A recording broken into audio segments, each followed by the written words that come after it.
Welcome to the Raising Confident Girls podcast, your guide to raising strong, confident daughters.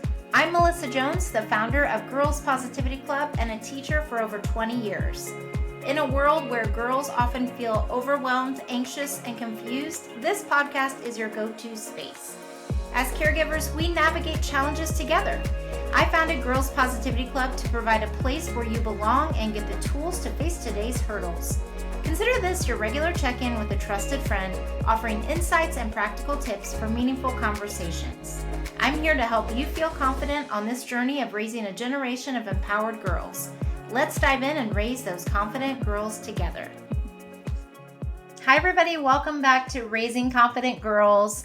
I'm Melissa, and I'm so happy you're here today. And I hope these episodes are helping you because that is the biggest compliment you can give.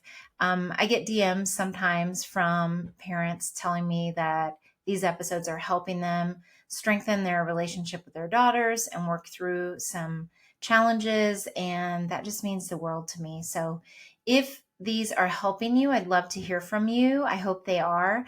And you can just send me a message or an email. And, it's girlspositivityclub@gmail or Girls Positivity Club on any social media platform. So I always love hearing from you. And if you have show ideas, I would love to get your insight and how I can support you better. So also the biggest compliment you can give is to send these episodes to other parents of girls that they could help.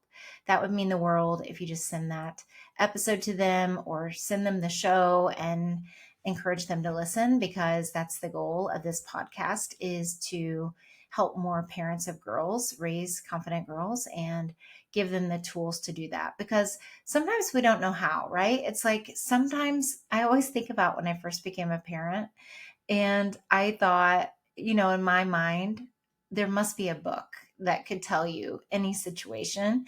And yes, there are a lot of really good parenting books out there, but there is no playbook. And there are some situations that you can be facing as a parent of a girl, especially, that is really unique and different than anyone else, because your daughter is your daughter or your niece is your niece. They're unique. And that's the beautiful thing, is that we're all unique. It can also be a challenge when they are having big emotions or big feelings. And that is the topic of today's episode. This came from a parent at one of my summer camps, and she was talking to me about, actually several parents were talking to me about how their daughters were having big emotions about things and big reactions to things. And they were wondering how could they support them, also setting boundaries while also just navigating it. And they were not sure how to do that. So I thought I'd share some insight and help you out if that's ever come up for you, or if you have someone that that your friend or your sister or someone is going through this with their girl, then this could be a good resource for them as well. So one of the things that often will happen is a big reaction to something or an unexpected reaction to something. So this could be, in your mind, it may not be a big deal, like someone not getting a turn at the park.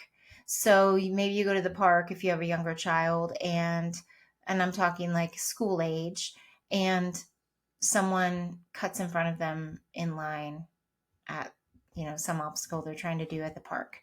And they, flip out, so to speak. Like they scream, they, yell at the person, they cry immediately really bad, like meaning very, like you would think they were injured. They were crying so hard, and you go to talk to them about it, like, or thought they were bullied or something. And it turns out to be something much smaller than you expected them to tell you. And you're thinking in your mind, and this is what the parents have told me anyway, is, and I've thought this as a teacher too, like, wow, what is it about that situation that made her react in such a big way? So it's one of those things that's a little bit tricky, because you never want to make them feel like their feelings aren't valid. But at the same time, you want to teach them how to manage those things and think about, like, what's a big deal and what are not so big deal of things. And that is very dependent on each person, because to them, maybe getting cut in line, someone stepping in front of them in line is a very big deal, because maybe that happens to them in every situation in their minds. Like, someone always cuts in front of them, and that's what they will tend to make in those moments, is big statements like, they always do this, everyone's mean, everyone leaves me out. They make these very big, bold statements that don't necessarily, they're like generalizing that this always happens to them. And it's like, does it always happen? Or in this moment, does it feel like it always happens? So, letting them get it all out is really important. But that's an example, and we'll get into strategy and some tips for you in a little bit. I don't want to get too far ahead of myself, but that's one situation. I had some girls at camp who, it was taking turns because they were working in a team type of setting where they had to do a recipe together. And one of the girls said, "Can I just do this by myself? It'd be so much easier." And I said no, because this isn't an individual cooking camp.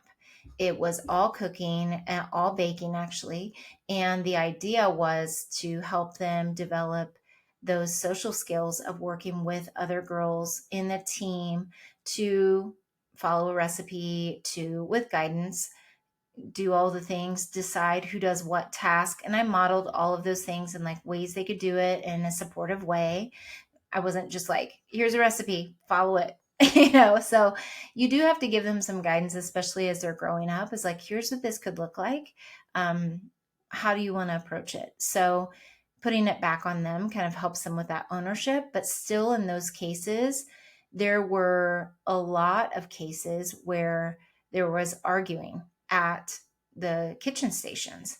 And it wasn't because these are mean girls. It was because they needed to express what they needed or what they wanted, and then compromise or figure out a way that everybody could have their part in the recipe. And that sounds very simple, but it actually was very valuable for them to work through those things and problem solve and use critical thinking, all of those things, in a way that would make everybody feel part of the group and not excluded.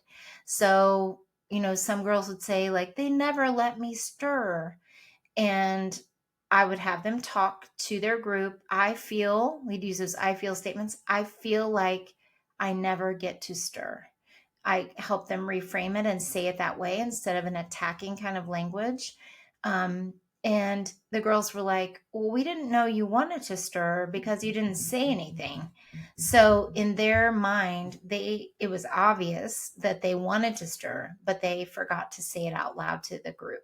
Or maybe they had a discussion and they decided that everyone was going to get to stir, but then this girl was last and she didn't like being last. And so it really is about figuring out how to work as a team and work together. And not everybody's going to like it, and being okay with that, and teaching her, like, sometimes these things are going to happen and that's okay. You're allowed to feel frustrated. Let's think about, is this a small thing or a really big thing? So you could even define, like, what does that mean? A big thing, does that mean bullied? And defining what that means. Or does that mean teased? Does that mean being excluded completely? What is, you could come up with your own system. And what is a little problem? Could it be fixed in 30 seconds or less? Is it something that is, one conversation away from solving it? What would that be? So that's what I was reflecting on with the different situations of when, challenges come up. And that's just part of life. We don't want our girls to avoid challenges and never have to have any kind of, discomfort. I know we all want to protect our girls and we all want to help them never feel pain, but we also can't walk around with them in a bubble. We've got to give them experiences where they are going to fail, and then we're there to pick them up, or they are going to struggle and we're going to be there to help support them and walk alongside them, not necessarily solve everything for them to where then they don't have to ever feel any discomfort. So when you think also about girls getting older, this could be dating. So if they're dating someone and there's a breakup, this could be, a big traumatic thing for them. And to adults, sometimes I've heard parents say, like, oh, it's just puppy love. It's not a real relationship and all those things, which we know that in their development, depending on when your daughter starts dating or when you see that's appropriate for her and you have a discussion about that, as a family, it is a big deal to them. So even if, like, I remember a girl who she had been dating someone for 2 months. And to her, that was the longest relationship she had ever been in because they're just starting out. And that's normal, right? When you're growing up, it's normal to have shorter term relationships because with, partners that you're dating, because you are trying to figure out um, what this is and how do I behave as a girlfriend? What do I do when I have a boyfriend? What do I do when I'm dating someone? How do you act? What do you say? And they're going to make mistakes. And to them, if it's a 2-month relationship that was very serious to them, they might have really big frustration or really big feelings about it when things aren't going well, or they think they have to do something like, I have to call him right now, or he'll want to break up with me, and these like extreme types of behavior. So it's again coming up with those common boundaries and like, okay, what is appropriate for your age right now, and how can we support her through this? And then if there is, I heard from a mom about a breakup, is she responding appropriately, or is she reacting in a really big way? And that doesn't mean that they can't have big feelings. But if they are incessantly texting this person, like spamming is what they call it, like if they're spamming the person, and that means like sending them message after message after message after message, like 65 missed calls, that is an extreme reaction. And that's when it's time to step in and be like, okay, this is feeling unhealthy to me.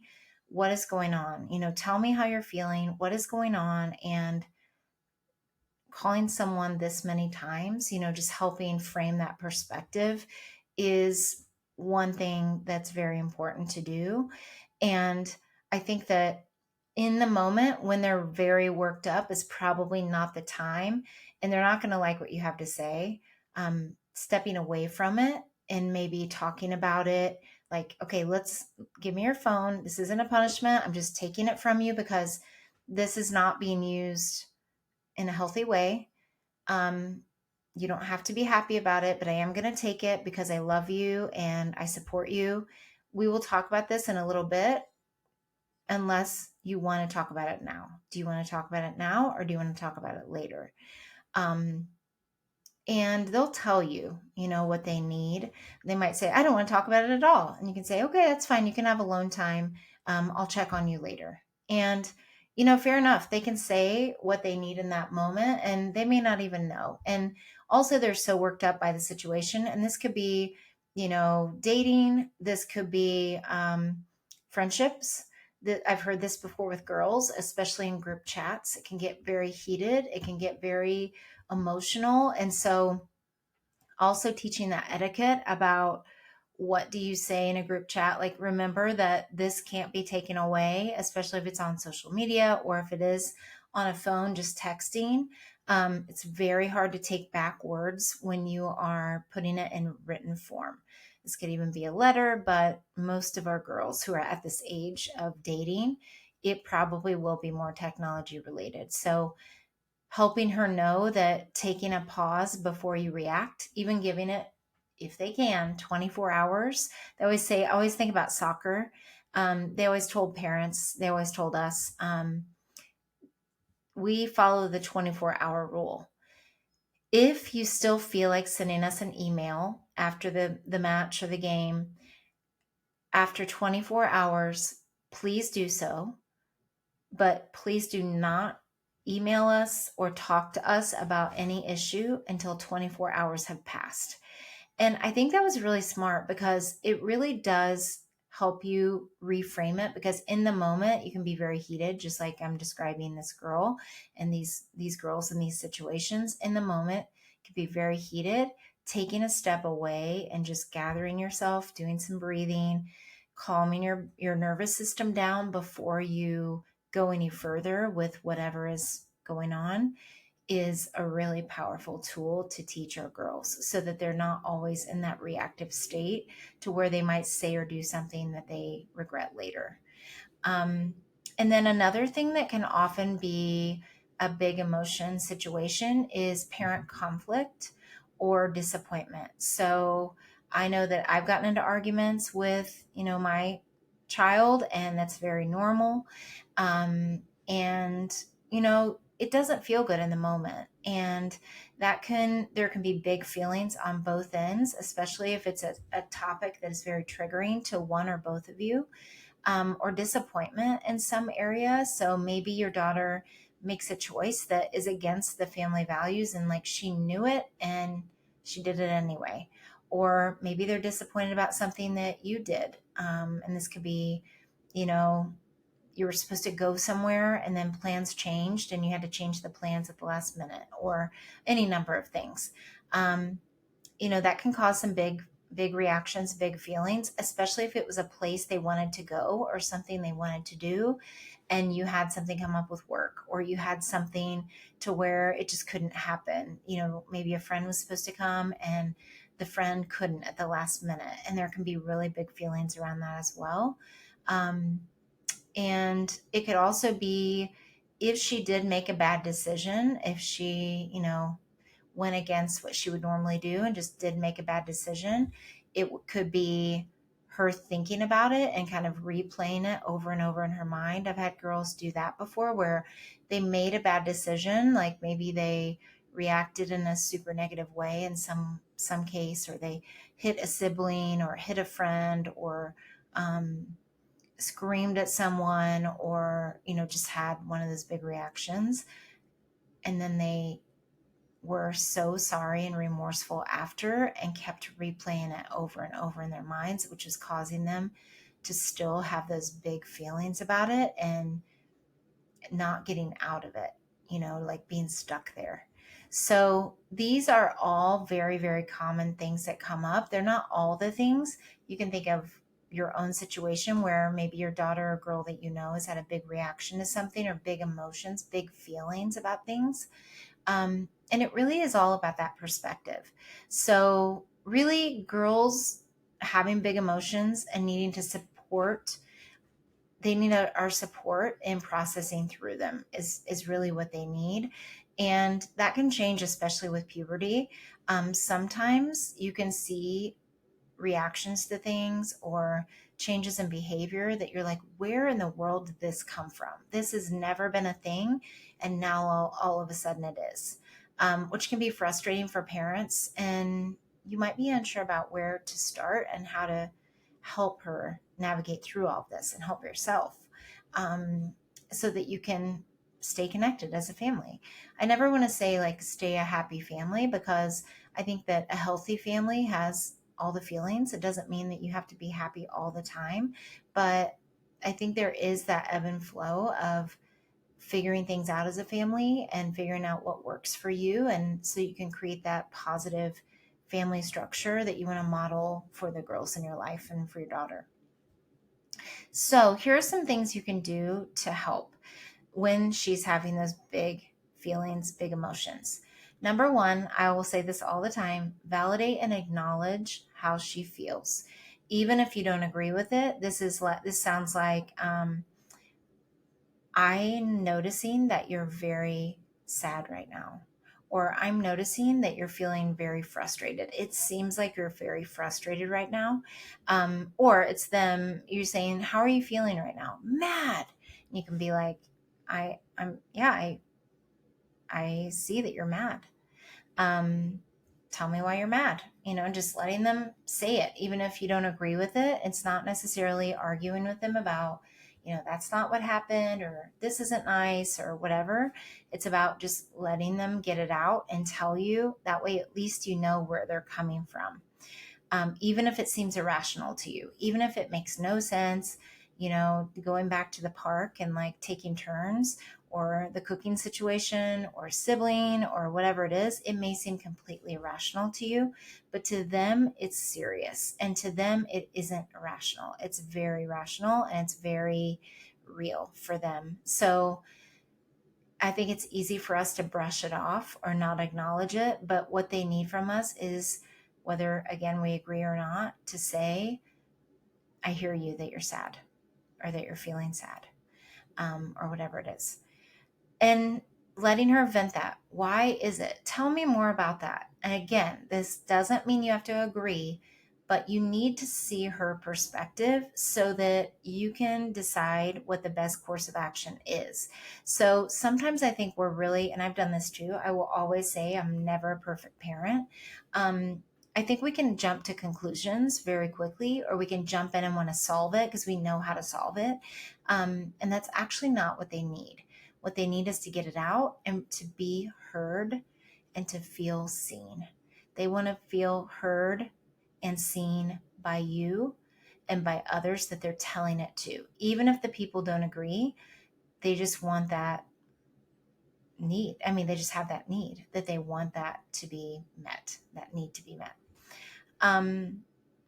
You know, again, avoiding dismissing it, and then giving her language if it involves others. So I talked about that earlier with the girl who thought that they weren't letting her stir. So it's different to say, like I said, those big generalized statements, you never, it feels very attacking, and modeling to her, I feel frustrated because I didn't get to stir, is very different than, you are mean and you never let me stir. You're all mean and you never let me do it. Because then that puts them on the defensive.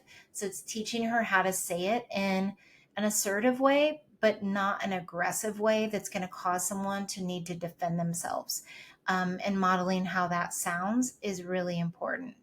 And also giving another perspective. So saying like, well, how do you think the other girls are feeling when you want to stir for 3 minutes and they only get this, or whatever it is?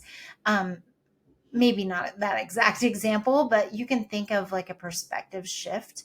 And maybe this would be after she calms down, is able to think clearly, not when she is in that heightened emotional state.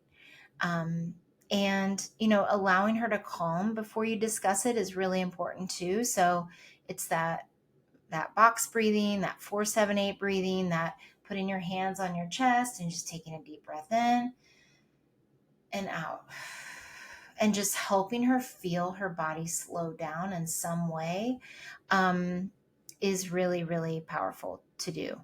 So then she can start thinking more clearly, because when you're in that heightened emotional state, no matter what, any human is not going to think very clearly or rationally. They're going to say the wrong thing. And most likely things that they don't mean. They're just feeling very hurt in that situation, or they're feeling like they don't know where to put their emotion. And please be clear that I'm not saying that it's because they're girls that they have these emotions. I've seen this in boys as well, boys who have had really strong feelings and emotions too. But I think girls are a special population, and we do handle them a little bit differently in certain situations. And the things that they tend to feel upset by are going to be different depending on, the child. So asking what she needs to be able to talk is something super powerful. So saying like, let's calm down first. And what would help you feel calm? Do you want to draw? Do you want to do some breathing together? What would help you? Do you want to squeeze something? Do you want to punch your pillow? Whatever the case would be. Do you want to take a walk? What would help you get calm? Would it be get a cold drink? lay down for a few minutes, whatever that would be. Um, and I think it's raising that self-awareness in her of knowing, what do I need when I'm having big feelings? Do I need to go outside for a minute? Do I need to put my hands on my chest and breathe? Do I need to tell myself it's going to be okay? And, whatever the thing would be. So that's another thing that I think is really powerful to teach girls, is how to work through that in healthy ways, how to calm your body down when you're nervous, too worked up about something, or you just need to clear your head a little bit before you would react to something. And I think the last thing really is just being okay with it not being solved or fixed immediately. Maybe this first time where she shares how she's feeling, I'm going to go back to the stirring example because that's already been established and it's easy to relate to, I guess. But it's like, is it going to solve it right then? And then she'll never feel like she's being left out again? Probably not, but you're planting those seeds and you're helping her each time that happens in different scenarios process through the situation and knowing how to work through it. And then as she gets older, you'll be able to pull back more or change it a little bit to where she'll become more independent at doing it. And I think you'll be surprised by how quickly they can pick this up and how quickly they can apply it. Because sometimes parents will say, well, that'll take a long time. It's like, not necessarily. If they're open to it, especially, comes back to that question, very early episode of the podcast, are you open? Is a big deal, because if they're open to changing, then they will. And if they're not open to it, it's going to take a lot longer and a lot more intervention in changing a behavior. So just hang in there. It will be worth it, and it will help her in the long run. And, if she is open to it, it could be fixed pretty quickly. And if not, you'll just know that there are tools you can use along the way, like these that I'm telling you, and other things that work with your daughter that maybe wouldn't work with someone else. Sometimes there are certain things that work for certain kids, and that's just unique to them. And I said that it's really good to show them other perspectives. And I think we have to model that first before we expect them to see other perspectives on their own. That is a very powerful thing that you can do.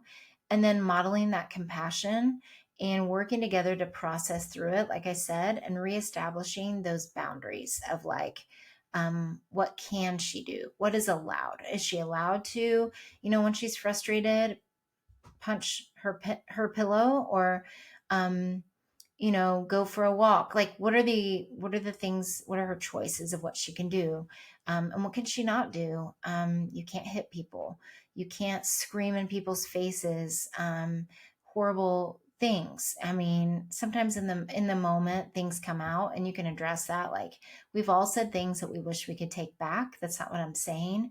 But as much as possible, we want to do these things and avoid these things. So those are ways that you can really guide her through having those big emotions. And again, this would be a child who is having big reactions to things.